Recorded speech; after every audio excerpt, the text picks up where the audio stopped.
요즘에 없이 위중하고 또 오늘은 또 비까지 내립니다. 바쁘신데 이렇게 참여해 주신 언론 여러분 고맙고요. 또 우리 앞에 앉은 이 머슴이 되고자 하는 지역에서 오신 우리 지지해 주신 여러분 또한 감사합니다. 오늘 기자회견은 정각에 시작해서 약 한 20-30분간 하겠습니다. 그리고 재미있게 하겠습니다. 왜? 모두가 다 침울한데 이 모든 우리 주민과 국민이 우리들의 이 모습을 보면서 희망과 힘을 얻기를 기대하면서 기자회견을 그럼 시작하겠습니다. 기자회견은 사회자 없이 제가 중간에서 사회를 보면서 진행토록 이렇게 하겠습니다. 오늘 기자회견의 취지는 오늘로서 마지막이 될 것입니다. 이 뒤에 걸개 내용을 썼듯이 강원도의 이 미스터리한 의문이 많은 강원도 공천에 대해서 이것이 왜인가, 왜 이 지경이 되었는가를 말씀드리고 다음부터는 정책 대결과 또 승리를 위한 후보자 연대의 입장을 발표하는 그런 기자회견이 될 것입니다.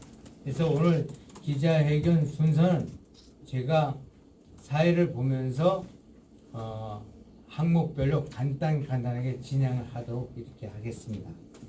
우선 오늘 이렇게 참여하신 이 기자회견, 즉 후보자 우리 이 무소속 연대에 참여하신 분들을 소개하는 순서를 갖겠습니다. 우선 자신의 입으로 소개하겠습니다. 우선 제일 먼저 이 공천의 불합리성 때문에 탈당하신 우리 장승호 후보님이 예비 후보입니다. 본인 소개부터 하시겠습니다. 반갑습니다. 지역구가 태백 행성 영월 평창 정선에서 갑자기 동해 태백 삼척 정선으로 지역구가 바뀌었습니다. 지역구가 제가 한마디만 말씀드리자면 무엇이 옳고 그른지에 대해서만 짧게 말씀드리겠습니다. 나중 지역구가 본인 소개하고 알겠습니다. 나중에 합시다. 태백 행성 영월 평창 정선이었는데 동해 삼척 정선 태백으로 바뀐 장승호 인사드리겠습니다. 편의상 예비자는 빼겠습니다. 권성중 후보가 인사드리겠습니다. 네, 안녕하십니까. 무소속 원주가 예비후보 권성준입니다. 저는 기자회견 2번 정도 했는데요. 오늘은 합동 기자회견이니까 또 거기에 맞춰서 진행하면 좋겠습니다. 고맙습니다. 다음 답변하실 땐 마이크를 서로 사용해서 하도록 하겠습니다. 저도 앉아서 소개하겠습니다. 저는 철원, 화천, 양구, 인제, 홍천에 있다가 이번 강원도의 무자비한 선거구역 획정 관계로 인해서 홍천, 행성, 영월, 평창으로 지역구를 옮기게 된 조일현입니다. 그러면은 우선은 이 공천 관계에 대해서 우리 세 사람이 이렇게 민주당 색깔의 점퍼를 입고 운동을 길게는 수년간, 짧게는 적어도 1년간 해오던 사람이 왜 갑작스레 하얀 옷을 입고 이 자리에 돼야만 했는가, 그거에 대한 입장과 또 그거에 대한 이유를 설명드리는 순서를 갖겠습니다. 먼저 아까 발표한 대로 우리 장승호 후보부터 하겠습니다. 네, 좀 전에 우리 위원장님께서 말씀하셨듯이 저는 공천 심사에 뿐만 아니라 여러 가지 문제가 있다고 확신합니다. 이유는 제가 태백, 횡성, 영월, 평창, 정선 지역구에 있었는데 갑자기 지금 현재 어떻게 됐습니까? 지역구가 동해, 태백, 삼척, 정선으로 지역구가 바뀌었습니다. 상식적으로 생각할 때도 지역구가 바뀌기 전에 후보자가 선택된다는 것은 문제가 있다는 겁니다. 선거가 먼저 결정이 돼야지 맞는 것이지 어떻게 후보가 먼저 선정이 되고 난 다음에 또 지역구를 바꾸겠습니까? 지금 현재 강원도 전체에 8개 중에 대다수가 문제가 있다. 그래서 저는 탈당을 하게 됐습니다. 제가 먼저 이 말씀부터 먼저 드리겠습니다. 아니, 그 탈당을 그 지역구와 관련돼서 탈당한 건 아니잖아. 제가 공천 심사에 들어갔을 때 제가 말씀을 드리겠습니다. 공천 심사 들어갔을 때 분명히 원경환 후보하고 둘이 들어갔습니다. 원경환 후보하고 둘이 나란히 앉았었죠. 그 자리에서 공천 심사위원 중에 한 분이 분명히 이렇게 물었습니다. 원경환 후보님, 2019년도 5월 서울경찰청장 재식 시 유상봉 한바비리 사건에 돈을 주고받았다는 진정서가 검찰에 접수되어 방송사 및 모든 언론에 대서특필되었고 이 시점에 갑자기 명예퇴직한 경위에 대해 해명하라 라고 18명의 공심위원과 장승호 그리고 원경환 이렇게 20명이 있는 자리에서 질문을 했습니다. 원경환 후보는 분명히 알고 있습니다. 이 자리에서 원경환 후보는 당연히 자기 나름대로의 해명이라고 해명을 했습니다. 그 자리에서 듣고 지금 문제가 있다.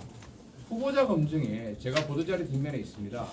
우리 공천 심사할 때 이 공직 후보자가 되기 위해서는 후보자 검증 자료에 뇌물 및 불법 정치화음 수수 및 부정부패에 연루되지 않았으며 후보자는 더불어민주당에서 검증 및 심사 과정에서 위 항목을 포함한 범죄 사실과 관련해서 소명을 요구하신 모든 방법을 통해서 소명을 한다.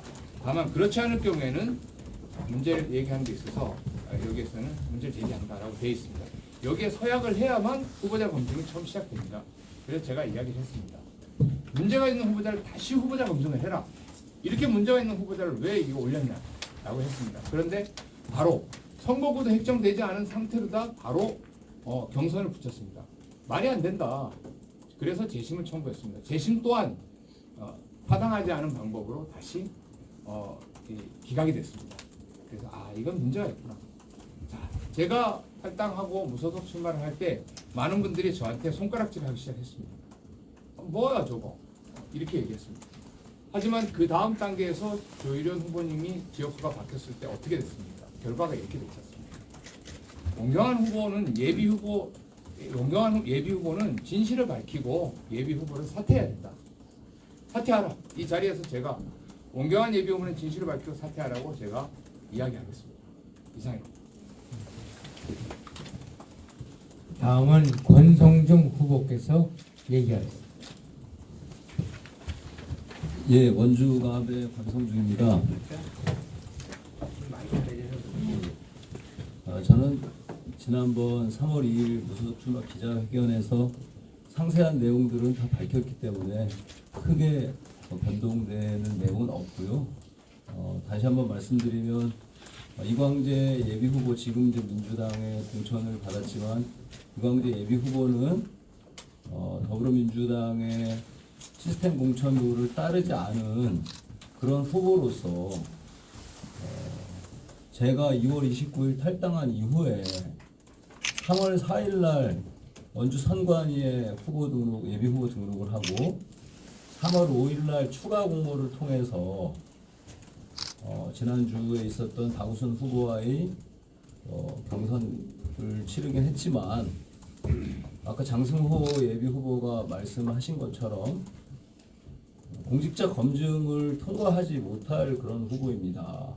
정치자금법 수수 3회 전력이 있고요. 그건 이제 중앙선관위에 이광재 후보에 대한 범죄 사실이 다 공개가 되어 있기 때문에 여기 계신 분들 다 아시는 사실이고요. 아까 말씀드렸지만 공직자 검증을 통과할 때 서약서에 뇌물 및 정치자금 수수 전력이 있는 경우에 검증에 통과하지 못할 수 있습니다. 이런 경고 문구가 있고 그럴 경우에 이의를 달지 못합니다. 이런 서약이 있습니다. 우리 기자님들 아시다시피 저는 이제 논스톱 공천이라고 표현을 하는데요. 저나 여기 옆에 계신 두 후보님들 같은 경우에 12월 17일 날 선관위 예비 후보 등록하기 전부터 12월 10일경인가요? 그때서부터 공직자 검증 절차를 거치면서 지금 무려 2달 이상의 그런 시간을 그 당의 공천 절차를 따랐던 그런 후보들입니다. 그런데 아시다시피 이광재 후보 같은 경우에 3월 4일 날 예비 후보 등록하고 3월 5일 날 추가 공모 응하고 또 3월 며칠 지난주 경에 경선 절차를 끝낸 그 일주일 만에 모든 검증 같은 것들은 다 생략되어 있고 일주일 만에 공천을 받은 그런 후보입니다. 당의 시스템 공천 룰이 어느 누구 한 사람을 위한 그런 룰이 아닙니다. 그런데도 직접 당사자입니다. 저는 유광대 지사와 지금 이제 한 30여일 후에 29일 뒤에 선거를 치르게 될 직접 당사자입니다. 저는. 그리고 제가 민주당 지역위원장을 4년을 했고 지난번 선거 때 134표 차이로 낙선을 하고 지역구를 지켜온 저는 직접 당사자입니다. 어제 이해찬 대표가 무소속 출마하며 영구 제명하겠다 이런 말씀을 하셨는데 그리고 기자님들이 그런 거에 대해서는 많이 물어보셨는데 정말 말도 안 되는 그런 얘기입니다. 본인이 무슨 근거로 영구 제명을 합니까? 당이 사유화 혼자만의 독식하는 그런 정당이 아닙니다. 지금도 민주당 지도부와 공관위는 공천과 관련된 자금을 줄이기 위해서 복지 주장을 하고 있습니다. 이런 부분들을 밝히기 위해서 오늘 기자회견을 하는 거니까요. 기자님들 많은 응원과 성원 부탁드리겠습니다. 이게 불편하다. 아니 그러면 오늘 말입니다. 네네. 이 전과 기록 증명서에 관한 거 네. 아까 주신 거 네. 이거 한번 읽으세요. 요거를 예. 이게 기자님들 이게 중앙선관위 후보자 검증 그 란에 들어가면 다 나오는 겁니다. 저도 요번에 어떤 분이 올려오신 걸 보고 그 이 후보의 전과 사실에 대해서 자세히 보게 되었는데요. 깜짝 놀랐습니다. 1988년 전과에 공문서 위조, 절도, 국가보안법 위반. 공문서 위조가 뭡니까? 주민등록증이나 운전면허증이나 병역증명사항이나 이런 것들 위조하는 게 공문서 위조입니다. 그냥 사인이 쓰는 사문서 위조하는 것도 큰 범죄지만 공문서 위조라는 것은 나라에서 쓰는 공용 문서를 위조하는 겁니다. 제가 변호사이기 때문에 더 잘 알지만요. 절도는 또 뭡니까? 그 하나의 범죄로 엮여있는 것이 국가보안법 위반이라고 이렇게 하나의 범죄로 재판을 받았는데 징역 2년을 받았습니다. 집행유예를 받았지만 1988년 전과입니다. 그리고 그 이후에 3회에 걸쳐 정치자금법 수수 위반 범죄가 있습니다. 2010년 전과, 2012년 전과, 그 전에 전과. 당에서 지금 공직자 검증을 하면 정치자금 수수 3회 전과가 있는 분 블라인드 면접을 하면 통과될 수 있겠습니까? 왜 이광재만 거기에 예외 조항이 돼야 됩니까? 저는 민주당을 떠났지만 아직도 민주당을 사랑하는 사람입니다. 본인들이 만들어 놓은 시스템 공천룰을 만들었으면 지켜야죠. 넌스톱으로 원주갑에 찍어 누르면 후보들은 물론이거니와 시민들이 당에서 했으니까 다 받아들일 것이라고 그렇게 생각하는 그런 민주당 지도부에 여전히 분노를 느끼고요. 어제 이해찬 당대표가 말한 그 부분에 대해서도 더욱더 분노를 느낍니다. 공천 과정에 자금이 없을 수 없습니다. 그렇지만 이렇게 하면 안 되죠. 이 전과기록 증명서는 전부 공개된 문서이기 때문에 기자님들뿐만 아니라 원주 시민 그리고 대한민국 국민이 모두 볼 수 있는 문서입니다. 잘 살펴봐 주시기를 부탁드리겠습니다. 저도 깜짝 놀랐습니다. 제가 급수가 틀리기 때문에 제 입으로 그 후보에 대해서는 얘기하지 않겠습니다. 그냥 결론적으로 볼 때 우리 장승호 예비 후보는 비리의 의혹에 연루된 사람과의 경선을 하라는 것이 불합리하기 때문에 미루다가 결국은 선거구역 재획정 후에 경선으로 또 밀어붙이는 것을 마다하고 탈당을 하셨고, 우리 권성중 후보는 이렇게 아니 대학의 입학원서를 다 접수하고 면접까지 치르고 그리고 또 입학원서를 받습니까? 이거는 아니죠. 그래서 권성동 후보는 장승호 후보는 이 조일현이보다 훨씬 아주 현명하시고 똑똑하신 것 같아요. 저는 마지막까지 멍하니 기다렸던 사람인데 알아서 탈당하셨습니다. 다음은 저희가 제 말씀을 드리겠습니다. 저는 말을 잘 못하기 때문에 읽겠습니다. 조일현은 왜 무소속으로 출마하였는가? 반칙과 편법을 습하고 강원도의 자존심을 찾기 위해서다. 이유 없이 당 공천 과정에서 잘못된 일부 세력의 농간으로 원천 배제되었기 때문이다. 이럴 수는 없다. 조일현은 성실하고 착실하게 살아온 전과 하나 없는 깨끗한 사람이다. 또한 더없이 당에 충성을 다한 사람이다. 조일현은 열린 우리당부터 열렬한 당원으로 도당 위원장을 3번씩 하면서 강원도의 민주당을 키우고 지켜온 사람이었다. 지난 4년간 홍천, 철원, 화천, 양구, 인제 지역위원장으로서 불철주야 노력하여 19대 대통령 선거에서 강원도 18개 시군 중 10개 시군은 주고 8개 시군이 이겼다. 그중 이긴 시는 원주, 춘천, 속초시고 군 단위는 5개가 이겼는데 그것이 바로 조일현이 지역구였던 홍천, 철원, 화천, 양구, 인제였다. 이 승리는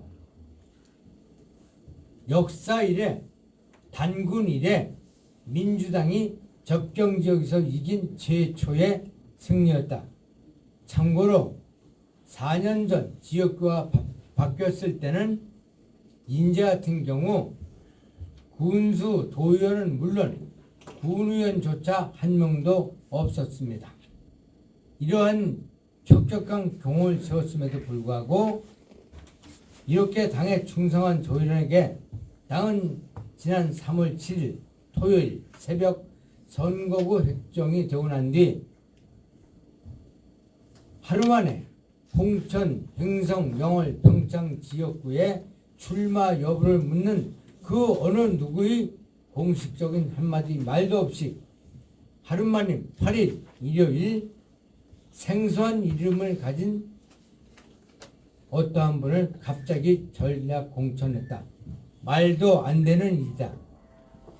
확인한 결과 잘못된 세력에 의한 말도 안 되는 결정이었다.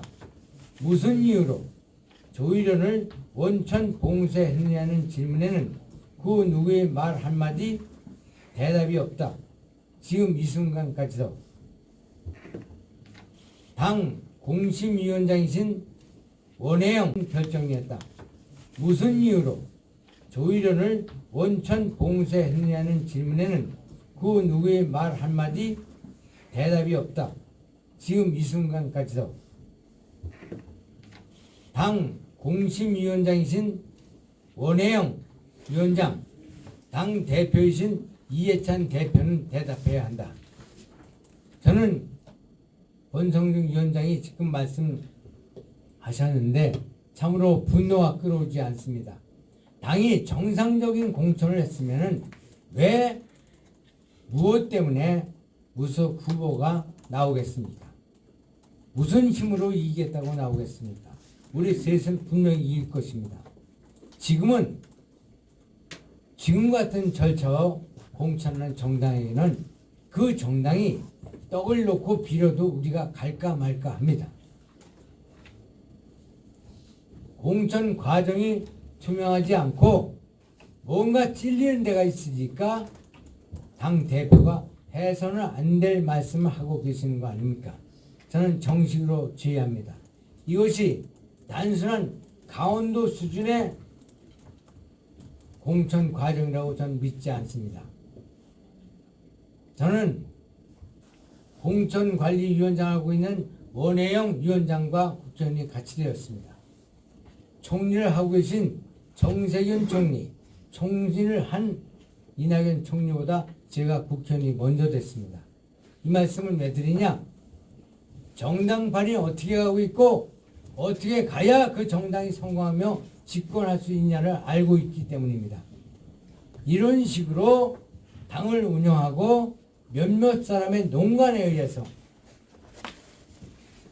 당이 지탱되고 앞으로 나갈 때 희망이 없다.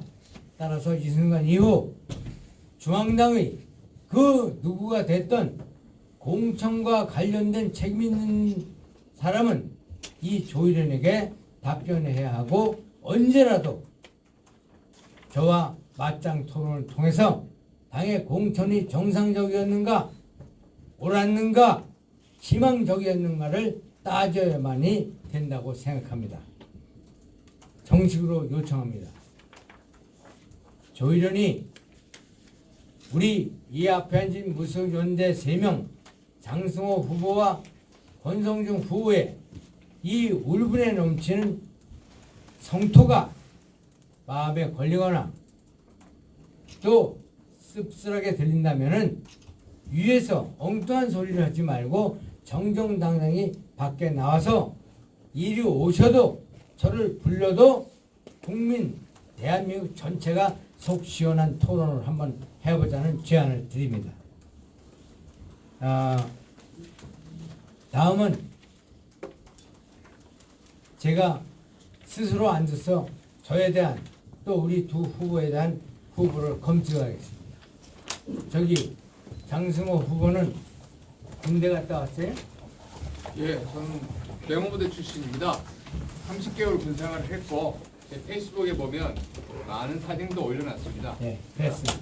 우리 권성중 후보도 다녀오셨습니까? 예, 저는 15사단 67포대 포병 하사로 제대를 했습니다. 하사 높으신 분이네요. 저도 8사단 보병으로 저 33개월 하고 왔습니다. 그 권성중 후보와 싸우는 그쪽에는 군대를 안 갔는지 못 갔는지 군대도 안 갔다 온 후보가 있더구만요. 혹시 전과 있습니까? 효과 저 있습니다. 뭐가 있어요? 교통사고 당해서 제가 5일 동안 의식 없이 쓰러져 있다가 아. 좀 야간에 빗길에서 사고 났습니다. 그래서 요즘 운전 조심하고 다닙니다. 벌금 그 다음에 내- 한 번도 없습니다. 20년 전에 있었어요. 예. 교통사고는 정치판에서 음주운전이라면 그건 결격사유지만 술 안 먹습니다. 변호사님 그건 괜찮죠? 그 권성중 후보는 전과 있습니까? 저는 전과 없습니다. 아이고 저도 없습니다. 제가 볼 때 정치판에서 우리가 입고 있는 옷만큼이나 깨끗한 남자들 그리고 당당한 후보는 우리 셋이라고 생각합니다.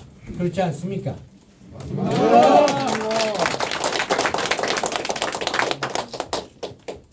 국민과 나라 앞에 서려면은 사명감이 있어야 하고 사명감 앞에는 자신의 떳떳함과 당당함이 있어야 하고 생각합니다.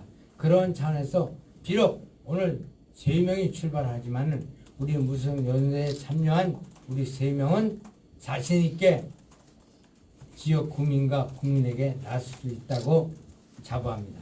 많이 좀 선전해 주십시오. 그러면은 다음에는 우리 당의 기여도에서 한번 검증을 하겠습니다. 언제 입당했습니까, 장훈?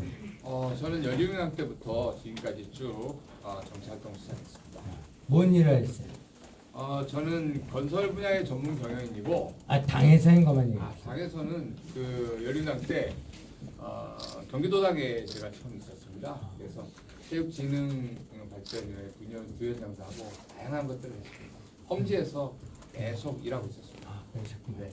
우리 권 후보는 언제 입당했습니까? 저는 2015년 10월 12일 날 입당을 했고요.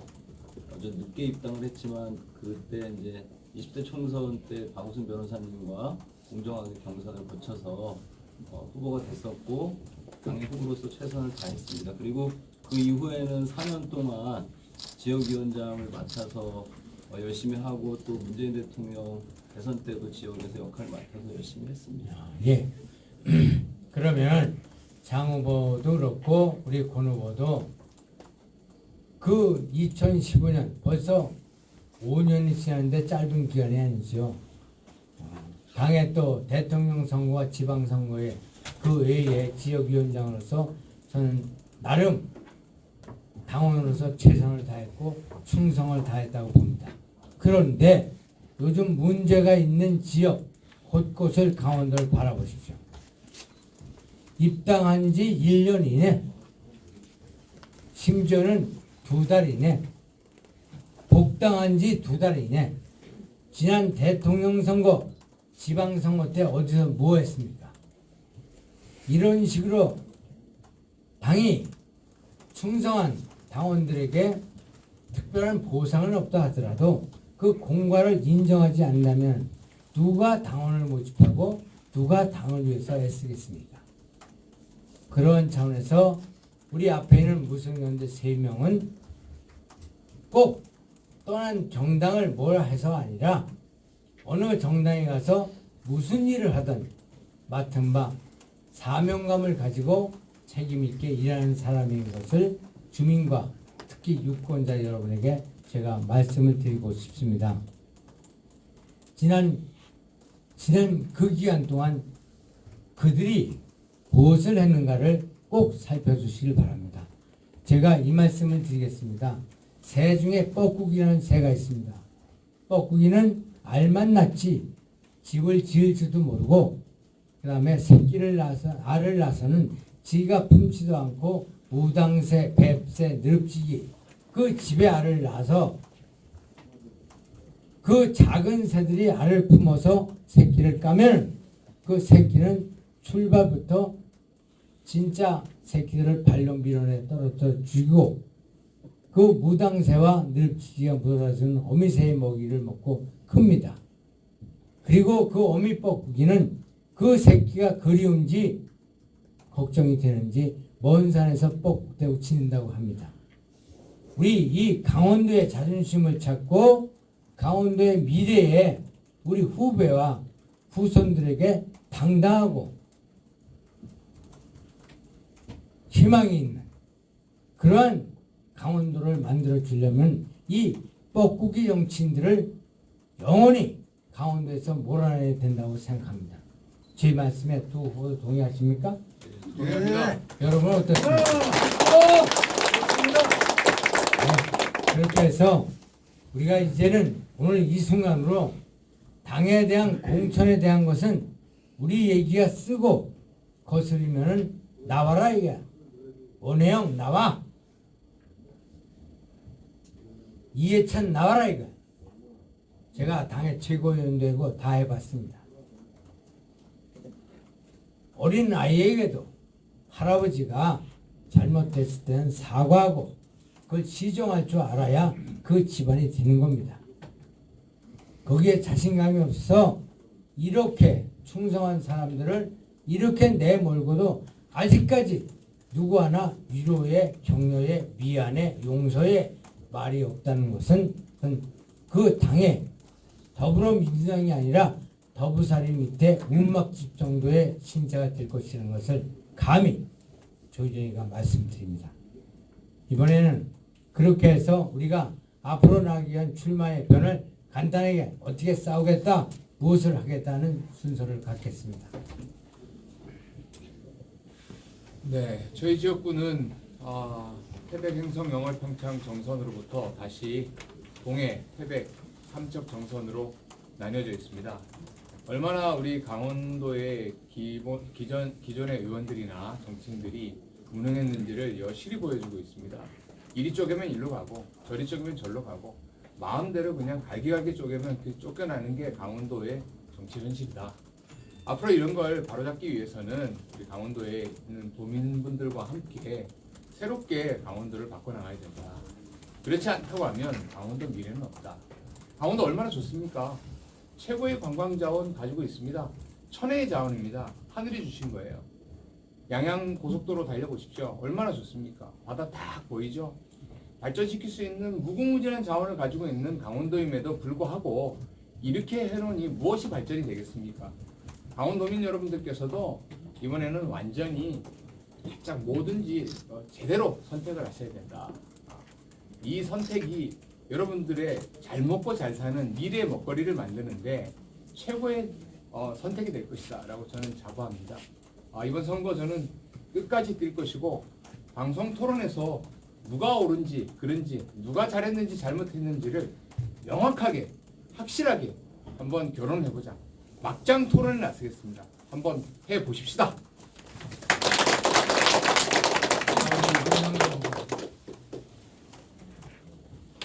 네, 저는 이제 배포해드린 그 기자회견문으로 출마의변이나 오늘 수료는 대신하고요. 기자님들이나 저기 시민분들이 궁금해하시는 내용이 지금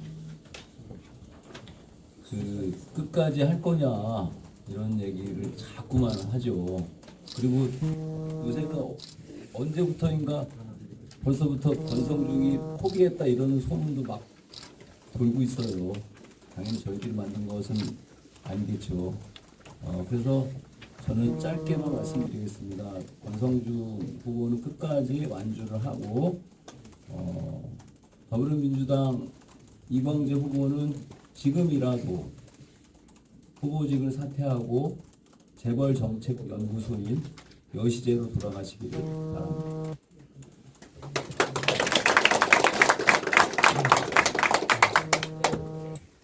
예, 조의련은 또 읽겠습니다. 조의련은 이러한 반칙과 편법을 격파하고 그렇게 하는 것이 정치라고 믿고 실천해 왔기 때문에 무속 출마를 결심했습니다. 아주 냉철한 가슴으로 판단하고 결정했습니다. 도저히 납득할 수도 없고 묵과할 수도 없는 이 지경에서 국민들이 이러한 경우는 국민들이 보여준 촛불 정신도 아니고 또 문재인 대통령께서 내세웠던 기회는 균등하고 과정은 공정하며 결과는 평등하다 여기 위반됩니다. 그리고 노무현 대통령께서 줄기차게 불지었던 반칙과 편법에도 정확히 위반되는 사실입니다. 저는 이것을 격파하는 것이 정치인이 해야 할 일이고 나 자신이 올바로 사는 길이며 후배와 후손들에게 또 강원도의 자존심을 세워주는 것이라고 생각합니다. 특히 중앙 정치판은 강원도 사람 아이디를 아주 우습게 합니다. 이 앞에 앉은 세 사람만 이렇게 몰려서 밀려난 것이 아니라 우리 가까운 행성 출신 민병두 의원 동대문구에서 싸우고 있는데 훌륭한 그분도 밖으로 이렇게 뻐꾸기 새끼가 밀어내는 느릅지 새끼 모양 떨어졌습니다. 죽지 않고 살아서 여러분과 함께 강원도의 자존심을 꼭 키우고 찾겠습니다. 네. 많이 좀 도와주십시오. 다음은 기자님들께 질문이 있으면 질문을 받는 순서를 갖겠습니다. 네. 영서방송 이다희 기자입니다. 네. 영서방송 이다희 네, 기자입니다. 말씀하신 내용. 그 누구를 지명하고 해주시면 좋겠습니다. 네네. 말씀하신 내용은 잘 들었는데요.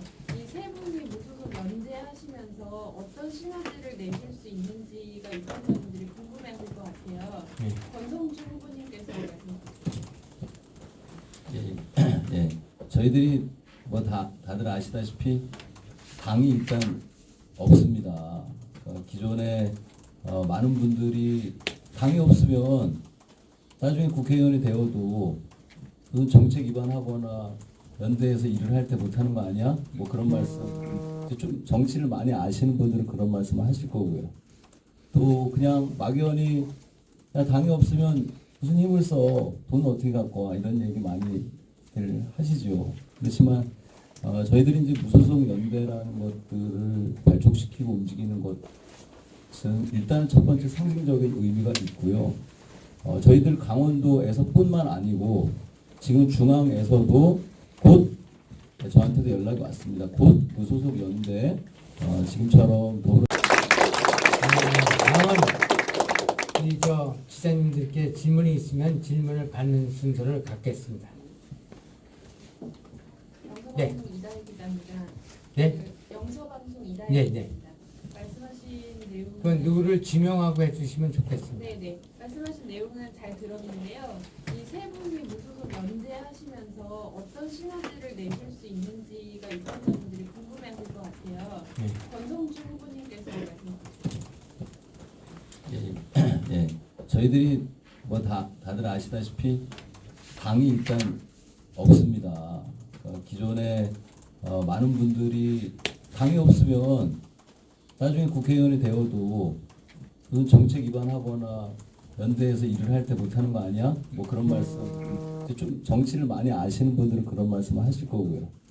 또 그냥 막연히 야, 당이 없으면 무슨 힘을 써? 돈 어떻게 갖고 와? 이런 얘기 많이 하시죠. 그렇지만 저희들이 이제 무소속 연대라는 것들을 발족시키고 움직이는 것은 일단 첫 번째 상징적인 의미가 있고요.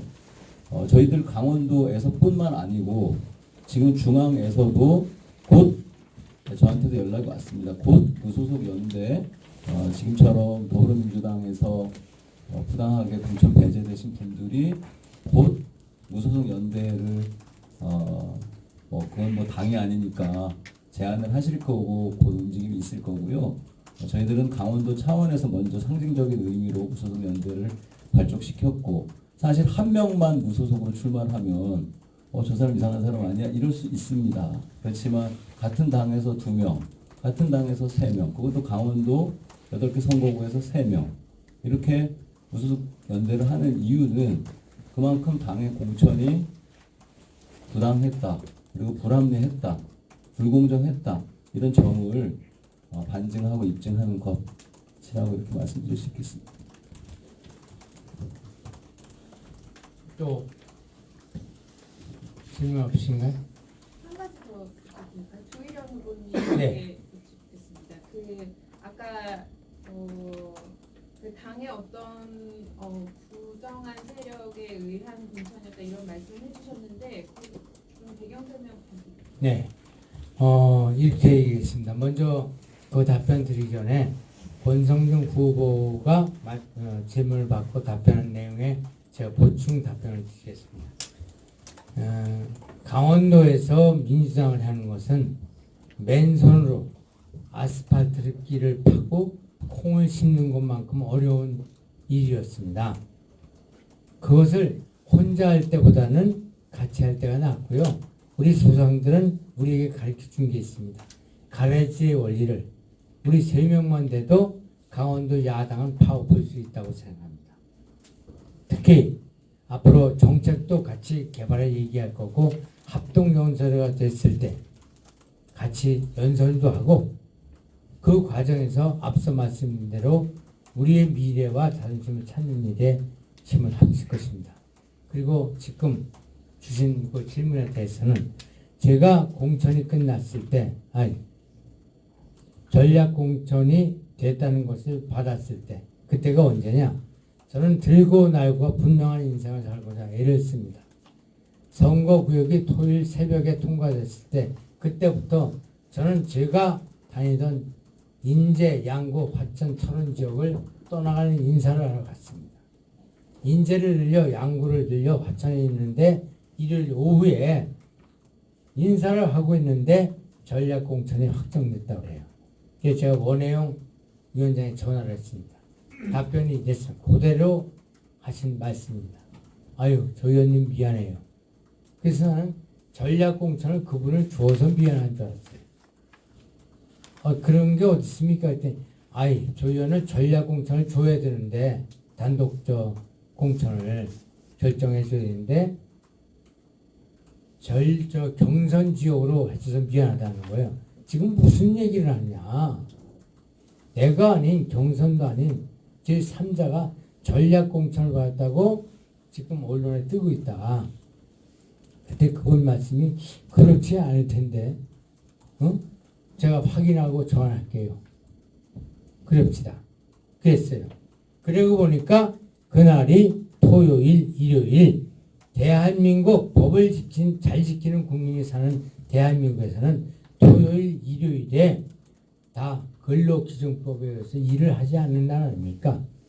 그때 누가 무엇에 의해서 했길래 심사위원장 자체가 그 내용을 모른다는 것은, 특히 저 정도 되는 비중의 정치인을,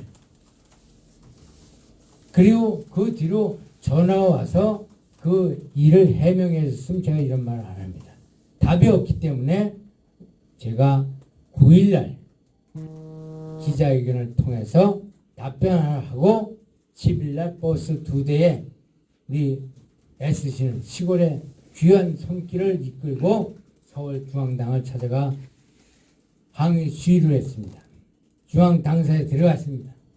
책임자는 없고 하위 당직자들만 고개를 숙이고 저같이 억울하고 분해서 따지러 온 사람만 줄을 서서 요즘에 코로나 때문에 마스크 살려고 저 우체국이나 약국에선 줄만큼이나 늘어서 있었습니다. 그래서 저는 돌아왔습니다. 그리고 다음날 홍천에서 탈당을 결정하고 출마를 결심하게 됐으며 오늘 이 자리까지 오게 됐습니다. 이것이 전부입니다. 그래서 제가 좀 더 확인한 결과 이것은 사문서이든지 공문서이든지 중간에서 누군가가 끼워넣기식 바꾸시기를 하지 않았으면은 일부 어느 한 세력에 의해서 그냥 넘어간 배제가 아닌가. 여러분 기자님들 생각해 보세요. 아니 저를 전략공천 해줘도 대한민국은 또 민주당은 의심할 사람이 전 별로 없을 정도로 그렇게 노력했고 공을 세웠습니다. 그런데 물어보지도 않고 경선 대상도 안 된다? 이거는 제가 이미 마음을 결정했고 떠난 뒤라 또다시 그 집을 향해서 뭘 할 필요는 없지만은 제 의중에는 분명 말씀드린 대로 어느 불순 세력에 의해서 자행된 그러한 저에 한해서는 결정이었다. 이렇게 나름 확신하고 드린 말씀입니다. 이상입니다.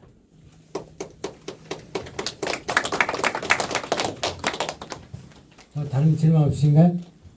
예. 그 시스템 공천 룰에 대해서 정확하게 잘 몰라서 그러는데요. 그 정치자금법 위반 이력이 권 후보님께서 얘기해 주신 것 같은데 정치자금법 위반 이력이 있는 사람은 뭐 과정과 상관없이 유무만 가지고도 공직자 검증위원회를 통과하지 못하도록 되어 있는 건지, 그렇기 때문에 아예 자격 자체가 박탈된다라고 보시는지. 예. 그 저희들이 이제 더불어민주당 공직선거 후보자 검증 신청 서약서 내용을 정확하게 읽어드리면 여기 이제 공직선거 후보자 검증 신청 서약서 이렇게 있고요. 본 후보자는 더불어민주당 국회의원 후보자로 지원하기에 앞서 1. 뇌물 및 불법 정치자금 수수 등 부정부패에 연루되지 않았으며 2, 3, 4, 5는 쭉 있고요. 그 다음에 2항에 보면 후보자는 더불어민주당에서 검증 및 심사 과정에서 위 항목을 포함한 범죄 사실과 관련해서 소명을 요구할 시 모든 방법을 동원하여 증명할 것을 동의합니다. 이렇게 되어 있고요. 공직선거 후보자 검증 신청 서약서에 동의합니다. 이렇게 되어 있지만 여기에 보면 이걸 이제 해석을 하면 이렇게 되어 있습니다. 본 후보자는 국회의원 후보자로 지원하기에 앞서 뇌물 및 불법 정치자금 수수 등 부정부패에 연루되지 않았다는 걸 서약하는 거예요. 않았다는 걸. 그래서 이런 부분에 대해서 나중에 발각이 되거나 문제가 생겼을 때는 후보자 박탈을 해도 문제를 삼지 못한다는 뜻이에요. 그래서 저희들이 이걸 맨 처음에 이번에 검증 서약서에 이게 들어있어서 굉장히 유심히 봤습니다. 저도 그렇고 후보들도 그렇고. 2항에 보면 특정 집단을 모욕하거나 악의적으로 비방하는 혐오 발언을 하지 않았으며 3항 성폭력, 성추행 등 특정 성에 대한 신체적, 정신적 폭력이 젠더 폭력을 하지 않았으며 4항 자녀의 대학 및 대학원 입시 과정에서 허위 경력, 연구 부정 등 입시 부정이 없으며 5항 이외에 더불어민주당에서 예비후보자 자격 부적격 사유로 판단하는 범죄를 저지르지 않았음을 선서합니다. 이렇게 되어 있어요. 거기에 동의를 하는 거예요. 그런 사람은 그렇지 않은 사람만 후보자로 신청을 하라는 거예요. 이렇게 만들어져 있습니다. 여기에. 그럼 이거 만들어 놓은 이유가 뭡니까? 그러니까 5개 다 해당돼도 성폭력 5번, 뇌물 적체감 수수 4번 신청하면 다 그냥 이거 아무 문제 없으면 뭐로 서약을 받습니까? 그건 누구나 우리 기자님들 포함해서 누구나 해석이 가능한 그런 해석이고요. 이런 게 시스템 공천 룰입니다. 네. 그러면 추가로 그 새 후보님께 다시 여쭤보면요. 현재 그 이광재 그 예비 후보께서 공동 3대 위원장으로 선정됐을 때 후보들께서는 어떤 서로의 스탠스를 취하셨을지, 그리고 현재 이 공천 과정에서 재심에 대한 의견까지 실제로 이광재 3대 위원장이 어느 정도 영향을 끼쳤다고 보시는지 어떤 근거를 갖고 말씀해 주시면 감사하겠습니다. 제가 말씀드리겠습니다. 우리 당의 제가 알고 있는 중앙선대위 공동선대위원장은 14분인 줄 알아요. 그 중에 한 사람이 말씀하신 그분이에요. 이름도 하기엔 좀 제가 적이 안 맞아. 그 한 분이 왔을 때 우리 지역위원장들한테 이분이 어떠냐고 의견을 구한 적도 없고, 이분이 가면 좋겠냐고 동의를 받은 적도 없습니다. 그냥 위에서 내려왔고, 내려와서 제가 정확히 얘기하면, 아니 불법 자금을 받고 그 전에 절도 뭐 공문서 위조 이건 저도 모르고 그분을 도당 위원장 하면서 도지사 선거대책위원장도 했고 불법 정치 자금으로 재판받을 때마다 탄원서를 받아들이고 대법원까지 간 사람입니다. 그러나 일단 어떻든 대한민국 헌법이 그렇게 뭐 민주당 공천하 빼고 받고 하는 데가 아니잖아요. 받았으니까 마땅한 벌을 받았으면 사면 받았다고 그 죄가 사해지는 건 아니죠. 그렇죠, 변호사님? 네. 단지 정치적으로 사면을 받았을 뿐인데, 그러면 좀 더 숙고하고 나름 반성했어야지. 무슨 독립수사, 벽벽한 공을 세우고 온 입장입니까? 그러면 더 정확하게 온당하게 했어야지. 점령군처럼 행동하는, 그거는 전 온당하지 않다고 봅니다. 따라서 그분을 우리가 이런 일을 할 줄 알았으면 아예 원하지도 않았을 것이고, 또 중간에 강원도의 중앙에서 온 선대위원장의 역할이 뭡니까?